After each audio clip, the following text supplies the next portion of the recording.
പ്രിയപ്പെട്ട കുട്ടികളെ, തജ്വീദ് ഒന്നാം പാഠം മുതൽ അവസാന പാഠം വരെ ഉള്ള റിവിഷനാണ് നമ്മൾ നോക്കാൻ പോകുന്നത്. ഞാൻ എല്ലാ വീഡിയോയിലും പറയുന്നത് പോലെ തന്നെ ആദ്യം നിങ്ങൾ പാഠം മുഴുവനായി ശ്രദ്ധയോടെ വായിക്കുക. എന്നിട്ട് ഞാൻ ഈ പറയുന്ന ചോദ്യങ്ങളുടെ ഉത്തരങ്ങൾ നിർബന്ധമായും പഠിക്കുക. ഒന്നാമത്തെ, ഞാൻ ഈ പ്രധാനപ്പെട്ടത് മാത്രമേ പറയുന്നുള്ളൂ. ഒന്നാമത്തെ ഈ പാഠത്തിലെ ചോദ്യം, പ്രധാനപ്പെട്ട ചോദ്യം, അള്ളാഹുവിൻ്റെ കലാമായ വിശുദ്ധ ഖുർആൻ ഇസ്ലാമിൻ്റെ ഡാഷ് എന്താണ്? അടിസ്ഥാന ഗ്രന്ഥമാണ്. അടിസ്ഥാന ഗ്രന്ഥമാണ്. അടുത്തത്, വിശുദ്ധ ഖുർആൻ പറയുന്ന മറ്റൊരു പേര് ഫുർഖാനുൽ അലീം. പിന്നെ നമുക്കറിയാം എത്ര വർഷം കൊണ്ടാണ് ഇറക്കപ്പെട്ടത്? 23 വർഷം കൊണ്ടാണ്. അതൊക്കെ നമുക്കറിയാം. ഇനി ഇവിടെ പ്രധാനപ്പെട്ട ഒരു ചോദ്യം, ഇതര ഗ്രന്ഥങ്ങളിൽ നിന്ന് വ്യത്യസ്തമായി ഈ കിതാബ് എല്ലാ കാലത്തേക്കും ഡാഷ് എന്താണ്? അനുയോജ്യമാണ്. അനുയോജ്യമാണ്. അടുത്തത്, നബി സല്ലല്ലാഹു അലൈഹി വസല്ലം തങ്ങൾക്ക് അള്ളാഹു നൽകിയ ഏറ്റവും പ്രധാനപ്പെട്ട മുഅ്ജിസത്താണ് അത്. ഏതാണ്? ഖുർആൻ ഷരീഫ്. അടുത്തത്, ഈ പാഠത്തിലെ പ്രധാനപ്പെട്ട ചോദ്യം, ഖുർആൻ ഓതലും ഓതുന്നത് കേൾക്കലും അതിലേക്ക് നോക്കലും ഡാഷ് എന്താണ്? പ്രതിഫലമുള്ളതാണ്. പ്രതിഫലമുള്ളതാണ്. അക്ഷരം ആരും തെറ്റിക്കരുത്. ഇതാണ് ഈ പാഠത്തിലെ പ്രധാനം. ഇനി നമ്മൾ അടുത്ത പാഠത്തിലേക്ക് പോവാണ്. രണ്ടാമത്തെ പാഠം അത്തജ്വീദു. ഈ പാഠത്തിലെ ഏറ്റവും പ്രധാനപ്പെട്ട ചോദ്യം, തജ്വീദ് എന്നാൽ എന്താണ്? ഖുർആൻ ഓതുന്നതിൻ്റെ നിയമങ്ങൾക്കാണ് തജ്വീദ് എന്ന് പറയുന്നത്. ഇവിടെ രണ്ട് രൂപത്തിൽ ചോദ്യം വരും. തജ്വീദ് എന്നാൽ എന്ത്? മറ്റൊരു ചോദ്യം, ഖുർആൻ ഓതുന്നതിൻ്റെ നിയമങ്ങൾക്കാണ് ഡാഷ് എന്താണ്? തജ്വീദ്. തജ്വീദ്. അടുത്ത ചോദ്യം, ഖുർആൻ പഠിക്കേണ്ടത് എങ്ങനെ? ഉസ്താദ് ഓതുന്നത് കണ്ടും കേട്ടുമാണ് പഠിക്കേണ്ടത്. ഖുർആൻ പഠിക്കേണ്ടത് എങ്ങനെ? ഉസ്താദ് ഓതുന്നത് കണ്ടും കേട്ടുമാണ് പഠിക്കേണ്ടത്. അടുത്ത ഈ പാഠത്തിലെ ഷുവർ ചോദ്യമാണ്, തജ്വീദിലെ പഠന വിഷയങ്ങൾ 2 എഴുതുക അല്ലെങ്കിൽ 3 എഴുതുക എന്ന ചോദ്യം. അപ്പൊ നിങ്ങൾ നോക്കും, പഠന വിഷയങ്ങൾ എന്ന് പറഞ്ഞിട്ട് എന്ത് പഠിച്ചിട്ടില്ലല്ലോ എന്ന് വിചാരിക്കും. പക്ഷെ ഇവിടെ ഹെഡിങ് കണ്ടോ, തജ്വീദിലെ പ്രധാന പഠന വിഷയങ്ങൾ. അപ്പൊ ഇത് നമ്മൾ ശ്രദ്ധിച്ചിട്ടില്ല. അപ്പൊ ഇത് എല്ലാവരും പഠിക്കുക. തജ്വീദിലെ പ്രധാന പഠന വിഷയങ്ങൾ ഈ 6 ഇത് നിങ്ങൾ പഠിച്ചിട്ടുണ്ടാകും. പക്ഷേ ഇതിന്റെ പേര് പഠന വിഷയമാണെന്നുള്ള ഓർമ്മ നിങ്ങൾക്ക് ഉണ്ടാവില്ല. അപ്പൊ ഇതിന്റെ പേരെന്താണ്? പഠന വിഷയങ്ങൾ. തജ്വീദിലെ പ്രധാന പഠന വിഷയങ്ങൾ 6 അതിൽ എല്ലാം നിങ്ങൾക്ക് കിട്ടണം. ഇതിൻ്റെ ഈ ചുവപ്പും ഇതിൻ്റെ കറുപ്പും ഇതിൻ്റെ മീനിങ് ഇത് അറബിയാണ്. ഇതിൻ്റെ മീനിങ് ഇതിൻ്റെ മലയാളമാണ് ഇവിടെ കൊടുത്തിട്ടുള്ളത്. ഇത് രണ്ടും നിങ്ങൾക്ക് നിർബന്ധമായും കാണാതെ കിട്ടണം. ഇതിങ്ങനെ പൊത്തിപ്പിടിക്കാം. മഹ്റജ് എന്ന് പറഞ്ഞാൽ എന്താ? അപ്പം കിട്ടണം. ഹർഫ് പുറപ്പെടുന്ന സ്ഥാനം, സിഫാത്ത്, ശബ്ദരീതി, മദ്, നീട്ടൽ, ഉന്നത്ത്, മണിക്കൽ, ഇത് നിങ്ങൾക്ക് കിട്ടണം. ഇങ്ങനെ പഠിച്ചാൽ ഇവിടുത്തെ ചുവപ്പും കിട്ടും. അത് നിർബന്ധമായി നിങ്ങൾ പഠിക്കണം. ഒന്ന്. രണ്ടാമത്, തജ്വീദിലെ പ്രധാന പഠന വിഷയങ്ങൾ 3 എഴുതുക എന്ന് പറഞ്ഞാൽ നിങ്ങൾ മഹ്റജ്, സിഫാത്ത്, മദ് അങ്ങനെയും എഴുതണം. ഓക്കെ. ഇനി പരീക്ഷയ്ക്ക് വരുന്നത് എന്താണ്? മാച്ച് ദ ഫോളോയിങ്ങോ അല്ലെങ്കിൽ പൂരിപ്പിക്കാനോ വരും. എങ്ങനെ? മഹ്റജ് ഡാഷ് എന്താണ്? ഹർഫ് പുറപ്പെടുന്ന സ്ഥാനം, സിഫാത്ത്, ശബ്ദരീതി, മദ്, നീട്ടൽ, ഇങ്ങനെയും പരീക്ഷയ്ക്ക് വരും. അതുകൊണ്ട് തജ്വീദിലെ പ്രധാന പഠന വിഷയങ്ങൾ ആരും മറന്നു പോകരുത്. നമ്മൾ അടുത്ത പാഠത്തിലേക്ക് പോവുകയാണ്. അടുത്ത പാഠത്തിന്റെ പേര് മഖാരിജുൽ ഹുറൂഫ്. ഒന്നാമത്തെ ചോദ്യം, അക്ഷരങ്ങൾ പുറപ്പെടുന്ന സ്ഥാനങ്ങൾക്ക് ഡാഷ് എന്താണ്? മഖ്റജ്. മഖ്റജ്. മഖ്റജ്. അടുത്തത്, മഖ്റജ് എന്ന് പറഞ്ഞാൽ എന്ത്? അക്ഷരങ്ങൾ പുറപ്പെടുന്ന സ്ഥാനങ്ങൾക്കാണ് മഖ്റജ് എന്ന് പറയുന്നത്. ഓക്കെ. ഇനി ഇവിടെ 5 സ്ഥാനങ്ങളിലായി എത്ര മഖ്റജുകളാണ്? 17 മഖ്റജുകളാണ്. അത്ര ഇമ്പോർട്ടൻ്റ് അല്ല. അരക്കൊല്ല പരീക്ഷക്കൊക്കെ ചോദിച്ചായതുകൊണ്ട് അത്ര പ്രധാനമല്ല. പിന്നെ ഹൽക്കിൻ്റെ മീനിങ് എന്താ? തൊണ്ട, ലിസാന്, നാവ്. ഈ പെട്ടി നിങ്ങൾക്ക് എല്ലാവർക്കും ഓർമ്മ വേണം. അതിലേറ്റവും പ്രധാനപ്പെട്ട ഖൈഷൂം. എന്താ ഖൈഷൂം? തരിമൂക്ക്. ജൗഫ്, വായയുടെ ഉൾഭാഗം. ജൗഫ് കണ്ട് ഉദ്ദേശിക്കുന്നത് എന്ത്? അങ്ങനെ ചോദ്യം വരും. വായയുടെ ഉൾഭാഗം. അല്ലെങ്കിൽ ജൗഫ് വായയുടെ ഡാഷ് എന്താണ്? ഉൾഭാഗം. ഇങ്ങനെയൊക്കെ ചോദ്യം വരും. അല്ലെങ്കിൽ തരിമൂക്ക് എന്നതിൻ്റെ അറബി എന്ത്? ഖൈഷൂം. അല്ലെങ്കിൽ ഖൈഷൂം കൊണ്ട് ഉദ്ദേശിക്കുന്നത് എന്ത്? തരിമൂക്ക്. ഇങ്ങനെയൊക്കെ ചോദ്യം വരാറുണ്ട്. അടുത്ത പാഠം ഹുറൂഫുൽ ഹൽക്ക്. ഹുറൂഫുൽ ഹൽക്ക്. ഈ പാഠത്തിലെ ഏറ്റവും പ്രധാനപ്പെട്ട ചോദ്യം, ഹൽക്കിൻ്റെ അക്ഷരങ്ങൾ എത്ര? ഹൽക്കിൻ്റെ അക്ഷരങ്ങൾ എന്ന് പറഞ്ഞാൽ നിങ്ങൾ കേൾക്കുമ്പോൾ അന്തപ്പെടേണ്ട. ഹൽക്ക് എന്ന് പറഞ്ഞാൽ ഈ സാധനമാണ്. ഏത് സാധനം? ഇതാ കണ്ടോ, നമ്മളെ ഈ ചങ്കില്ലേ, ചങ്ക്, തൊണ്ട, ഇതിനാണ് ഈ ഹൽക്ക് എന്ന് പറയുന്നത്. ഇവിടുന്ന് വരുന്ന അക്ഷരങ്ങൾ എത്രയാണ്? 6. 6. ഏതൊക്കെയാണ്? ഇതാണ് 6 അക്ഷരങ്ങൾ. റെഡിൽ കണ്ടോ, ഹംസ്, ഹാ, ഐന്, ഹാ, ഗൈന്, ഹാ. ഇതിൽ നിന്ന് 2 എഴുതുക അല്ലെങ്കിൽ 3 എഴുതുക അല്ലെങ്കിൽ ഹൽക്കിൻ്റെ അക്ഷരങ്ങൾ മുഴുവനും എഴുതുക. അങ്ങനെയൊക്കെ ചോദ്യം വരും. അപ്പോൾ നിങ്ങൾക്ക് ഇത് പഠിക്കാൻ ഹംസ്, ഹാ, ഐന്, ഹാ, ഗൈന്, ഹാ. ഇതിലേതായാലും 2 ഐനുണ്ട്. നമ്മുടെ അറബി അക്ഷരമാലയിൽ ആകെ 2 ഐനേ ഉള്ളൂ. പുള്ളിയുള്ള ഐനും പുള്ളിയില്ലാത്ത ഐനും അല്ലേ? അപ്പോൾ അത് രണ്ടും ഇതിലുണ്ട്. അപ്പോൾ അങ്ങനെ ഓർത്തു വെക്കാം. പിന്നെ നമ്മൾ 1-ാം ക്ലാസ് പഠിച്ച മഹദും പാഠത്തിലെ ഹാ ഉണ്ട്. പിന്നെ ലിവാവും പാഠത്തിലെ ഹംസ ഉണ്ട്. പിന്നെ ഹാ ഉണ്ട്, ഹാ ഉണ്ട്. ജീമ് മാത്രം ഒഴിവായിട്ടുണ്ട്. ഇനി ഇവിടുത്തെ ചോദ്യം ഹൽക്കിന്റെ അക്ഷരങ്ങൾ എത്രയാണ്? 6 6 6. അത് പഠിച്ചു. അടുത്തത് ഏറ്റവും പ്രധാനപ്പെട്ടതും ഞാൻ 100% നിങ്ങൾക്ക് ഗ്യാരണ്ടി തരുന്നു, ഇത് ചോദിക്കാത്ത ചോദ്യപേപ്പർ ഉണ്ടാവാറില്ല. തൊണ്ടയുടെ മദ്യം ഡാഷ്, തൊണ്ടയുടെ താഴെയറ്റം ഡാഷ്, അതുപോലെ തന്നെ തൊണ്ടയുടെ മുകളറ്റം ഡാഷ്, ഇങ്ങനെ ചോദ്യം വരും. അതുകൊണ്ട് നിങ്ങൾ നിർബന്ധമായും പഠിക്കുക. തൊണ്ടയുടെ താഴെയറ്റത്തിന് എന്താ പറയുക? അക്സൽ ഹൽക്ക്, അക്സൽ ഹൽക്ക്. പിന്നെ തൊണ്ടയുടെ മദ്യം വസ്തുൽ ഹൽക്ക്, തൊണ്ടയുടെ മുകളറ്റം അദ്നൽ ഹൽക്ക്. ഇതാ നമുക്കിവിടെ തൽക്കാലം ഒരു കുപ്പി നമ്മൾ എടുത്തിട്ടുണ്ട്. ഈ കുപ്പിയുടെ ഏറ്റവും മുകൾ ഭാഗം കണ്ടോ, ഇതിനാണ് എന്ത് പറയുക? തൊണ്ടയുടെ മുകൾ, ഇതിനാണ് എന്ത് പറയുക? അദ്നൽ ഹൽക്ക്, അദ്നൽ ഹൽക്ക്. പിന്നെ നടു, തൊണ്ടയുടെ മദ്യം, ഇതിനാണ് എന്ത് പറയുക? വസ്തുൽ ഹൽക്ക്. നമ്മൾ കൊല്ലിക്ക് പിടിച്ചിട്ടോ, തൊണ്ടയുടെ മദ്യത്തിനാണ് എന്ത് പറയുക? വസ്തുൽ ഹൽക്ക്, ഇതാണ് വസ്തുൽ ഹൽക്ക്. ഇനി തൊണ്ടയുടെ താഴേ അറ്റം, ഇതാ കുപ്പിയുടെ താഴെ അറ്റം, ഇതാണ് എന്ത്? അക്സൽ ഹൽക്ക്. അപ്പൊ അക്സൽ ഹൽക്ക്, വസ്തുൽ ഹൽക്ക്, പിന്നെ അദ്നൽ ഹൽക്ക്, മുകളറ്റം, മദ്യം, താഴേയറ്റം. ഓക്കെ, അത് പഠിച്ചില്ലേ? ഇനി ആരും മറന്നു പോകില്ലല്ലോ. അപ്പൊ അതാണ് ഈ പാഠത്തിലെ പ്രധാനപ്പെട്ട അക്ഷരങ്ങൾ, പ്രധാനപ്പെട്ട ചോദ്യങ്ങൾ. ഇനി നമ്മൾ അടുത്ത പാഠത്തിലേക്ക് പോവാണ്, ഹുറൂഫുൽ ലിസാൻ. ഈ പാഠത്തിലെ ഏറ്റവും പ്രധാനപ്പെട്ട ചോദ്യം, നാവിൽ 10 സ്ഥാനങ്ങളിലായി നിന്നായി ഡാഷ്. എത്രയാണ്? 18 അക്ഷരങ്ങൾ, 18 അക്ഷരങ്ങൾ. കുറെ എണ്ണങ്ങൾ ഇവിടെ പഠിക്കാനുണ്ട്. ഇഖ്ഫായിന്റെ അക്ഷരങ്ങളുടെ എണ്ണം, അങ്ങനെ ഓരോ ഇതിന്റെയും അക്ഷരങ്ങളുടെ എണ്ണം പഠിക്കാണ്ട്, അത് മാറിപ്പോകരുത്. ഇഖ്ഫായിന്റെ അക്ഷരം എത്രയാണ് നമ്മൾ അവിടെ പഠിക്കും. അപ്പോൾ നാവിൽ നിന്ന് എത്ര സ്ഥാനങ്ങൾ? 10 സ്ഥാനങ്ങളിലായി 18 അക്ഷരങ്ങൾ. അതാണ് ഇവിടെ പഠിക്കണം. അത് അടുത്ത് പിന്നെ ഈ പാഠത്തിൽ മഖറജാണ് ഇവിടെ ചോദിക്കുക. ഇവിടെ എല്ലാ മഖറജും നിങ്ങൾ പഠിച്ചു വെക്കണം. അതിൽ ഏറ്റവും പ്രധാനപ്പെട്ടത്, ഒരുപാട് തവണ ആവർത്തിച്ചു വന്ന ചോദ്യം ഖാഫിന്റെ മഖറജാണ്. ഖ ഖ ഖ ഖ ഖ എന്ന് പറയുമ്പോൾ നമ്മളെ നാവ് എവിടെയാണ് തട്ടുന്നത് നോക്കിയാൽ മതി. ഇത് നമ്മൾ നാവാണ് സങ്കല്പിക്കുക. ആ നാവിൻ്റെ മുരട് ഇതുണ്ടല്ലേ, നാവിൻ്റെ മുരട്, അതെന്ത് ചെയ്യുന്നു? അതോട് നേരിടുന്ന അണ്ണാക്കിനോട്, അതോട് നേരിടുന്ന അണ്ണാക്കും, അത് രണ്ടും കൂടിയിട്ടാണ് എന്തുണ്ടാകുന്നത്? ഖാഫ് ഉണ്ടാകുന്നത്. അപ്പോൾ ഖാഫ്, ഖാഫ് എന്ന് പറയുമ്പോൾ ഈ നാവിൻ്റെ മുരട് എന്ത് ചെയ്യുന്നുണ്ട്? മേലോട്ട് പോകുന്നുണ്ട്. അതാണ് ഖാഫ്. മനസ്സിലായി? ഇനി അടുത്തത് പരീക്ഷയ്ക്ക് വരുന്ന ഒരു ചോദ്യമാണ് ളാദിന്റെ മഖറജ്. നാവിൻ്റെ 2ൽ 1 അരു നീളത്തിൽ മേലെ അണപ്പല്ലുമായി ചേർത്തത്. ഇതാണ് നാവ്. അതിൻ്റെ 2ൽ 1 അരു എന്ന് പറഞ്ഞാൽ 2ആൽ 1 സൈഡ്, ഈ സൈഡോ അല്ലെങ്കിൽ ഈ സൈഡോ, അതെന്ത് ചെയ്യുക? ഈ അണപ്പല്ലിനോട് ഇങ്ങനെ ചേർക്കുക, ഇങ്ങനെ ചേർക്കുക. ലോദ് ലോദ് ലോദ് ലോദ്. അപ്പൊ നാവിൻ്റെ 2ൽ 1 അരു നീളത്തിൽ മേലെ അണപ്പല്ലുമായി ചേർത്ത്, ലോദിന്റെ മഖറജ്. അതുപോലെ ത്വാ ദാല് താ, ഇവയുടെ മഖറജ് ഏതാ? നാവിൻ്റെ തലയുടെ മേലെ, നാവിൻ്റെ തലയും മേലെ മുമ്പല്ലുകളുടെ മുരടും. ഇതൊക്കെ ഇതിപ്പോ നമ്മൾ പല്ലാണ് സങ്കല്പിക്കുക, മുൻപല്ലാണ് സങ്കല്പിക്കുക, മുൻപല്ല്. ഇതാണ് നാവ് കേട്ടോ. അപ്പൊ നാവിൻ്റെ തല എന്ന് പറഞ്ഞാൽ ഇത്, നാവിൻ്റെ തലയും മേലെ മുമ്പല്ലുകളുടെ മുരട് എന്ന് പറഞ്ഞാൽ ഇവിടെ നമ്മളെ ഫ്രണ്ടിലെ പല്ലിന്റെ മുരട്, ഇവിടെയാണ് എന്ത് ചെയ്യുക? താ പറയുമ്പോൾ തട്ട്, ത ത്വ ദ, ഇതൊക്കെ ഇവിടെയാണ് തട്ട്. അപ്പൊ നാവിൻ്റെ തലയും മേലെ മുമ്പല്ലുകളുടെ മുരടും. പഠിച്ചില്ലേ? അപ്പൊ ഇതാണ് ഈ പാഠത്തിലെ പ്രധാനപ്പെട്ട മഖറജ് വരുന്നത്. ആവർത്തിച്ചു വരുന്ന ചോദ്യമാണ് ഖാഫിന്റെ മഖറജ്, അതുപോലെ തായിന്റെ മഖറജ്, ലോദിന്റെ മഖറജ്. ഇവിടെ തന്നെ ഈ 3 എണ്ണത്തിൽ ഏതെങ്കിലും ഒരു അക്ഷരം തരും. അപ്പൊ നിങ്ങൾ കൺഫ്യൂഷൻ ആവരുത്. തായിന്റെ മഖറജ് ഏതെന്ന് ചോദിച്ചാൽ ഇതാണ്, നാവിന്റെ തലയും മേലെ മുമ്പലുകളുടെ മരുടും. ഇനി നമ്മൾ അടുത്ത പാഠത്തിലേക്ക് പോവുകയാണ്. അടുത്ത പാഠത്തിന്റെ പേരെന്താണ്? ഹുറൂഫുൽ ലിസാൻ, 2ാം പാർട്ട് അല്ലെ. ഇവിടെ പരീക്ഷയ്ക്ക് വരുന്ന പ്രധാനപ്പെട്ട ചോദ്യം സ്വാദ്, സായ്, സീൻ ഇവയുടെ മഖറജാണ്. സ്വാദ് നാവിൻ്റെ കൂർത്ത അറ്റവും താഴെയും മേലെയുമുള്ള മുൻപല്ലുകളുടെ ഇടയും. ഇതാ 2 മുൻപല്ല്, ഈ 2 മുൻപല്ലിന്റെ ഇടയിലേക്ക് നാവിനെ കൊണ്ടുവരിക. സ്വാ, അതാണ് നാവിൻ്റെ കൂർത്ത അറ്റവും താഴെയും മേലെയുമുള്ള മുൻപല്ലുകളുടെ ഇടയും. അത് ഓർത്തു വെക്കുക. അതുപോലെ പരീക്ഷയ്ക്ക് വന്നാണ് റായിന്റെ മഖറജ്. എന്താ റായിന്റെ മഖറജ്? നാവിൻ്റെ തലയുടെ മുതുകും മേലെ മുമ്പല്ലിന്റെ ഊനും. ഊന് എന്ന് പറഞ്ഞാൽ പല്ല് മുളച്ചു വരുന്ന ഇറച്ചി ഉണ്ടാവില്ലേ, അവിടേക്കാണ് എന്ത് പറയാ? ഊന് എന്ന് പറയാം. അപ്പൊ നാവിൻ്റെ തലയുടെ മുതുകും മേലെ മുമ്പല്ലിന്റെ ഊനും, ഏത്? റാ. പിന്നെ ലാമ് വന്നിട്ടുണ്ട്. നാവിൻ്റെ തലയും മേലെ മുമ്പല്ലിന്റെ ഊനും, നാവിൻ്റെ തലയും മേലെ മുമ്പല്ലിന്റെ ഊനും. ഇവിടെയോ നാവിൻ്റെ തലയുടെ മുതുകും മേലെ മുമ്പല്ലിന്റെ ഊനും. ഇവിടെ എന്തുണ്ട്? മേലെ മുമ്പല്ലിന്റെ ഊനുണ്ട്. എന്താ വ്യത്യാസം? ഇവിടെ മുതുകാണ്, ഇവിടെ മുതുകില്ല. അതാണ് ലാമുർ റാവും തമ്മിലുള്ള വ്യത്യാസം.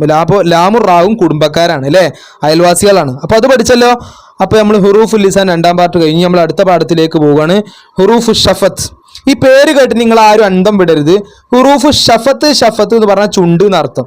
ഷഫത്താനി 2 ചുണ്ടുകൾ പഠിച്ചില്ലേ? അപ്പൊ ഹുറൂഫ് ഷഫത്ത് ഏതെന്ന് ചോദിച്ചാൽ നിങ്ങൾ ധൈര്യമായി പറയാ വബമഫ. വബമഫ വബമഫ വാവ് ബാ മീം ഫാ. അപ്പൊ 4 കിട്ടിയില്ലേ? 4 അക്ഷരങ്ങളാണ് ചുണ്ടിൽ നിന്ന് വരുന്നത്. വബമഫ. ആ ഷോർട്ട് നിങ്ങൾ പഠിച്ചു വെക്കുക. അടുത്തത് പരീക്ഷയ്ക്ക് വരുന്ന പ്രധാനപ്പെട്ട ചോദ്യം, ഈ 4 അക്ഷരം വാവ് ബാ മീം ഫാ എന്നിവ ഡാഷിൽ നിന്ന് പുറപ്പെടുന്നു. എവിടെ നിന്നാണ്? ചുണ്ടിൽ നിന്ന് പുറപ്പെടുന്നു. ചുണ്ടിൽ നിന്ന് പുറപ്പെടുന്നു. അടുത്ത ചോദ്യം, ഹുറൂഫ് ഷഫത്ത് എഴുതുക എന്ന് പറഞ്ഞാൽ ഈ അക്ഷരങ്ങൾ എഴുതുക. അടുത്തത് ഈ പാഠത്തിൽ ഏറ്റവും പ്രധാനപ്പെട്ടത് ഫാഇന്റെ മഖ്റജ്. ഫാഇന്റെ മഖ്റജ് എന്താണ്?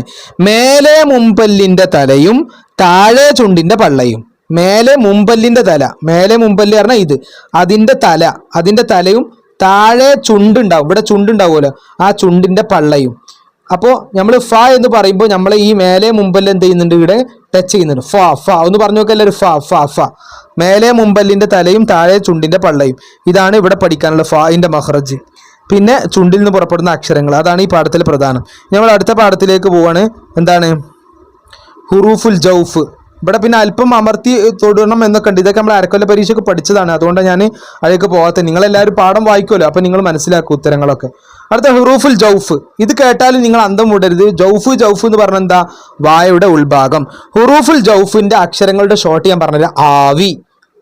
ആവി. ആവി എന്ന് പറഞ്ഞാൽ ഏതൊക്കെ അക്ഷരം? അലിഫ് വാവ് യാ. അലിഫ് വാവ്.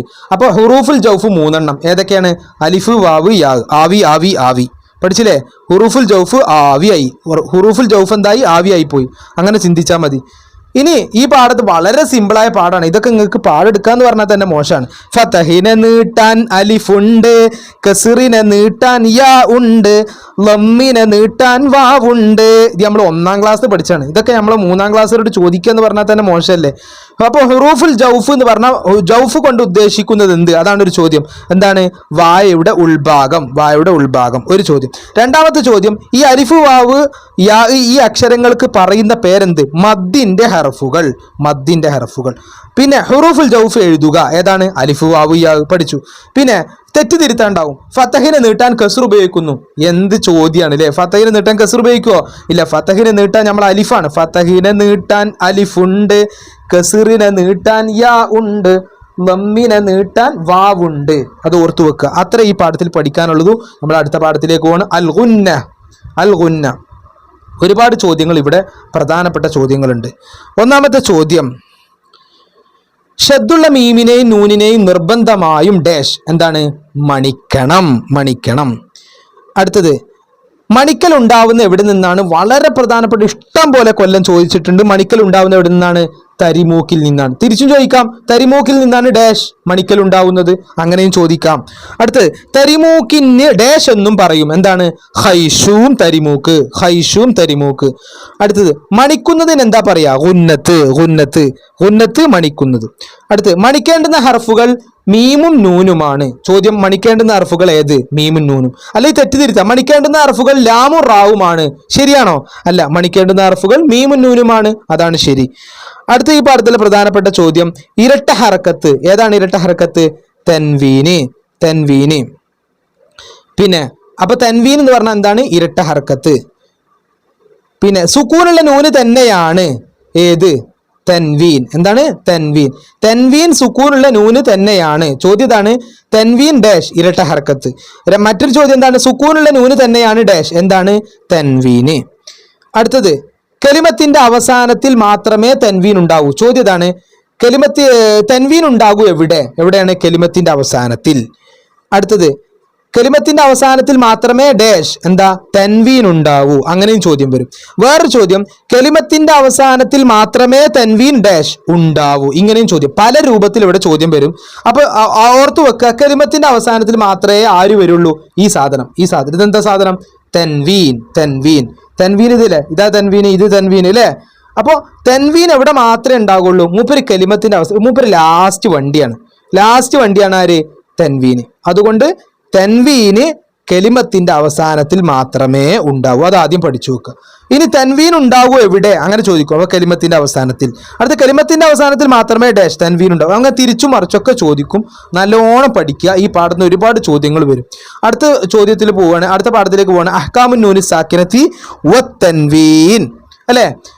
സാക്കിനായ നൂനിന്റെയും തൻവീന്റെയും വിധികൾ ഡാഷ് ആണ്. എത്രയാണ്? അഞ്ചാണ്. ഏതൊക്കെ? ഇൽഹാർ, ഇദ്ഗാം ബിഗുന്ന, ഇദ്ഗാം ബിലാ ഗുന്ന, ഇഖ്ലാബ്, ഇഖ്ഫാ. ഈ പാഠത്തിലെ ഏറ്റവും പ്രധാനപ്പെട്ട ചോദ്യം സാക്കിനായ നൂനിന്റെയും തൻവീനിന്റെയും വിധികൾ വരുന്നത് ഏതനുസരിച്ചാണ്? എന്താണ്? ശേഷം വരുന്ന അക്ഷരങ്ങൾ അനുസരിച്ചാണ്. സാക്കിനായ നൂനിന്റെയും തൻവീന്റെയും വിധികൾ ഏതനുസരിച്ചാണ്? ഡാഷ്. എന്തനുസരിച്ചാണ്? ശേഷം വരുന്ന അക്ഷരങ്ങൾ അനുസരിച്ചാണ്. അടുത്തത്, പദത്തിന്റെ തുടക്കത്തിൽ വരികയില്ല എന്ത്? സുക്കൂന്. അടുത്ത ചോദ്യം, സുക്കൂന് വരികയില്ല എവിടെ? പദത്തിന്റെ തുടക്കത്തിൽ. അടുത്ത, പദത്തിന്റെ തുടക്കത്തിൽ ഡാഷ് വരികയില്ല, സുക്കൂൻ വരികയില്ല. അടുത്ത ചോദ്യം, പദത്തിന്റെ തുടക്കത്തിൽ സുക്കൂൻ ഡാഷ് എന്താണ്? വരികയില്ല. പല രൂപത്തിൽ ഇവിടുന്ന് ചോദ്യം ചോദിക്കും. എന്താ ഈ സുക്കൂൻ എന്ന് പറഞ്ഞാല്? നമ്മൾ പറയും ആദ്യം ഒരു 0 വരുന്നില്ലേ, അപ്പൊ തുടക്കത്തിൽ സുക്കൂന് വരുമോ? ഇല്ല. ഇപ്പൊ തജ്വീദ് എന്നുള്ളത് നിങ്ങൾ ആലോചിക്കുക. തജ്വീദ് നിങ്ങൾ പഠിച്ചാണല്ലേ. അപ്പൊ തായിന് സുക്കൂന് കൊടുത്ത് എന്താ വായിക്കുക? തുജ്വീദ് വായിക്കാൻ കിട്ടുമോ? ഇല്ല. അപ്പൊ പദത്തിന്റെ തുടക്കത്തിൽ സുക്കൂന് വന്നാൽ വായിക്കാൻ കഴിയില്ല. അപ്പൊ അങ്ങനെ ഓർത്ത് വെച്ചാൽ മതി. പദത്തിന്റെ തുടക്കത്തിൽ സുക്കൂന് വന്ന് എന്താവൂല? വായിക്കാൻ കഴിയില്ല. അടുത്ത്, സുക്കൂനാണെന്ന് മനസ്സിലാക്കണം. ഏതിനെ? ചില നൂനുകൾക്ക് ഒന്നും കാണുകയില്ല, അവയെ സുക്കൂനാണെന്ന് മനസ്സിലാക്കണം.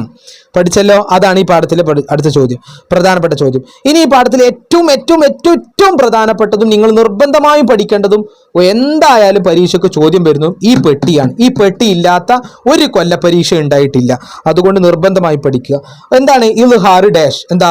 വെളിവാക്കൽ മണിക്കരുത്. ഇദ്ഗാം ബിഗുന്ന ഡാഷ്, ശബ്ദോടുകൂടി മണിക്കണം. ഇദ്ഗാം ബിലാ ഗുന്ന മണിക്കാതെ ശ്രദ്ധ ചെയ്യണം. ഇഖ്ലാബ് മയമായി മറിച്ചു മണിക്കണം. ഇഖ്ഫാ തരിമൂക്കിലേക്ക് മറച്ചു മണിക്കണം. ഇവിടെ മറിച്ചു മണിക്കലാണ്, ഇവിടെ മറച്ചു മണിക്കലാണ്. ഓക്കെ. ഇവിടെ ഒരു അക്ഷരത്തിന് നമ്മൾ എന്താക്കുക? നേരെ മറ്റൊരു അക്ഷരാക്കി മറിക്കുകയാണ്. അതാണ് ഇവിടെ മറിച്ചു മണിക്കണം എന്ന് പറയുന്നത്. ഇത് മറച്ചു പിടിക്കുക അങ്ങനെ നമ്മൾ മറച്ചു പിടിക്കൂല, അതുപോലെ മറച്ചു മണിക്കണം എന്നാണ്. അപ്പോൾ ഈ 5 നിങ്ങൾ ചുവപ്പ് പറഞ്ഞാൽ, ചുവപ്പ് കാണിച്ചാൽ നിങ്ങൾക്ക് ഈ ബ്ലാക്ക് കിട്ടണം, ബ്ലാക്ക് കാണിച്ചാൽ ചുവപ്പും കിട്ടണം. നിർബന്ധമായും പഠിച്ചേ പറ്റൂ. പരീക്ഷയ്ക്ക് വരും. ഞാൻ 100% ഗ്യാരണ്ടി തരുന്നു. അത്രയും പ്രധാനപ്പെട്ട ചോദ്യമാണത്. ഇനി അടുത്ത പാഠത്തിലേക്ക് നമ്മൾ പോവുകയാണ്. അൽ ഇൽഹാറു വൽ ഇഖ്ലാബു. ഇവിടെ നിങ്ങൾ ആദ്യം മനസ്സിലാക്കേണ്ടത് ഈ നിയമങ്ങൾ, 5 നിയമങ്ങൾ അവിടെ പറയുന്നത് അല്ലേ? ഇൽഹാർ, പിന്നെ ഇഖ്ലാബ്, ഇദ്ഗാമുൻ ബിഗുന്ന, ഇദ്ഗാമുൻ ബിലാ ഗുന്ന, 5 നിയമങ്ങൾ.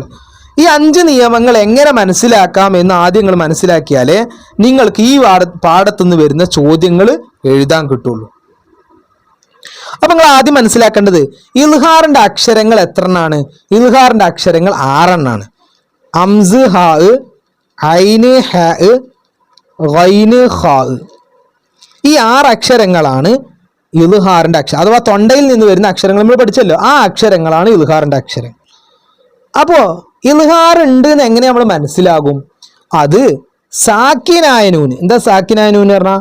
ഈ നൂന് അല്ലെങ്കിൽ തെൻവീന്. സാക്കിനായ നൂനോ അല്ലെങ്കിൽ തെൻവീനോ ഇവകൾക്ക് ശേഷം ഇതുണ്ടോ നോക്കുക. എന്നാ നമുക്കൊരു ഉദാഹരണം നോക്കാം. ഇവിടെ നോക്കൂ. ആദ്യം നമ്മൾ നോക്കേണ്ടത് ഈ നൂനോ ഈ തെൻവീനോ ഉണ്ടോ? ഇതവിടെ നൂനുണ്ട് അല്ലേ? ആ നൂന് കിട്ടിയാൽ അടുത്ത സ്റ്റെപ്പ് എന്താണ്? അതിന് ശേഷമുള്ള അക്ഷരം ഏതാ നോക്കുക? ഐനാണ്. ഐൻ ഇതിലുണ്ടോ? ഉണ്ട്. അപ്പൊ ഇതെന്താണ്? ഇൽഹാറിന്റെ ഉദാഹരണമാണ്. ഓക്കെ. അപ്പൊ നിങ്ങൾക്ക് തന്ന ഉദാഹരണം ആദ്യം നിങ്ങൾ പരിശോധിക്കേണ്ടത് ഇതിൽ നൂന് തെൻവീന് ഇതുണ്ടോ നോക്കുക. സാക്കിനായ നൂന് തെൻവീന് 2 രൂപത്തിൽ വരും. ഈ 2 തെൻവീനും ഉണ്ടോ നോക്കുക.